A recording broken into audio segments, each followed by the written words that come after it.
சென்னை திருவேற்காட்டில் செய்தியாளர்களை சந்திக்கும் போது செய்தி சேனல்களின் மைக்குகள் வைத்திருந்த டேபிள் திடீரென காலில் விழுந்ததால் வலி தாங்க முடியாமல் நாம் தமிழர் கட்சி ஒருங்கிணைப்பாளர் சீமான் துடிதுடித்த காட்சி வெளியாகி சோகத்தை ஏற்படுத்தியுள்ளது. அவர் வீடு அடிச்சு போறாருன்னு தூக்கில போட்டு தொங்கிட்டாரு. 10 பைசா தர மாட்டேன். வேற என்ன? இப்ப நான் என்ன செய்யறது? சாகிறதா இருந்தா கள்ளச்சாரம் குடிச்சு சாகுன்னு சொல்றதா? இது ஒரு நாடு, இது ஒரு ஆட்சி. இடிக்க கூடாது, இடிக்க நாங்க விட மாட்டோம். எனக்கு ஒரு வேலையும் கிடையாது தம்பி, ஒரு வேலையும் கிடையாது. ஊரா இந்த இதை போற, அங்க போனா மாஞ்சொல்லை மக்கள், அங்க போனா அண்ணன் வீடு இடிக்கிறான், இங்க வந்தா அண்ணன் என் நிலத்தை எடுக்கிறான். ஆனா நம்ம ஆள் சொல்வாரு சூப்பருங்கிறாங்க மக்கள். என் கூட வாங்க இந்த மக்களை சொல்ல சொல்லுங்க சூப்பர்னு ஒரு தடவை. சிரிக்கிற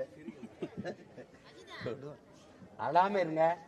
உங்களுக்கு கூட பிறந்த ஒருத்தர் இருக்கேன், உங்க வயசுல பிறந்த மகன் ஒருத்தர் இருக்கேன். என்னை தாண்டி தான் இந்த வீடை இடிக்கணும். நம்பிக்கையோட நாங்க எங்களால முடிஞ்சதை உதவுவோம். அரசு உதவுமா?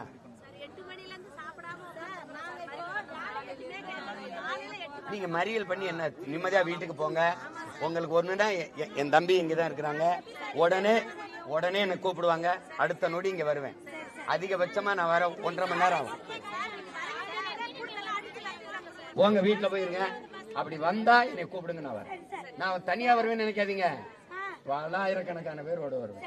நம்பிக்கையோட தைரியமா இருங்க.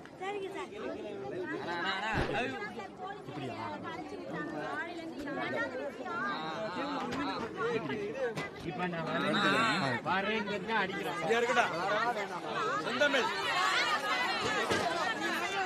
தைரியமா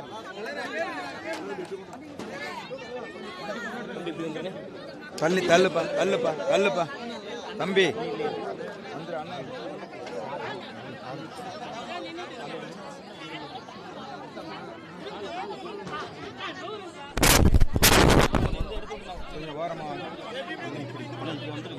அண்ணா இந்த பக்கம்